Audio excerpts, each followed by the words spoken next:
Si tu es un artiste musical, tu dois comprendre que le mixage de ton morceau, c'est aussi une question de créativité et de vision. Ton ingénieur du son peut ne pas avoir la vision que tu as sur le morceau. Ça ne veut pas dire que le mix est mauvais, ça veut juste dire que la vision que tu avais, lui, il n'a pas réussi à capter ça. Maintenant, si tu fais un mauvais retour à ton ingé son, tu peux être sûr que ton morceau va être gâté.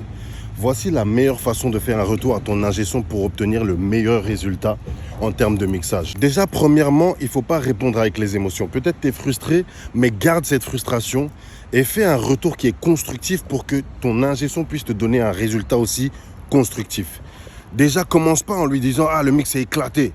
Ah, c'est pas bon, j'aime pas. » Non, là, tu touches ses émotions, il va bâcler ton travail. Commence par lui dire les bons points, tout ce qu'il a fait de correct. Ok, ça c'est bien, j'ai kiffé ça, j'ai kiffé ça.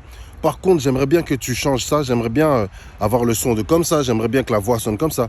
Quand tu fais ça de cette manière, d'abord tu complimentes sur le bon travail et qu'ensuite tu donnes un retour constructif, pas avec tes émotions, tu peux être sûr que ton morceau va mieux sonner après cette réaction. Le problème parfois avec des artistes qui sont impatients, c'est qu'ils n'ont pas déjà le self-control de se dire « Ok, je retiens mon émotion et je donne le plus important ». De toute façon, dans tous les cadres de travail, c'est ce qui fonctionne. Quand tu mets tes émotions dedans, tu gâtes tout. Là où tu as investi de l'argent, ça devient une perte d'argent parce que tu n'as pas su maîtriser tes émotions. C'était Praise Deep, directeur de création musicale au GBI Studio, pour vous servir.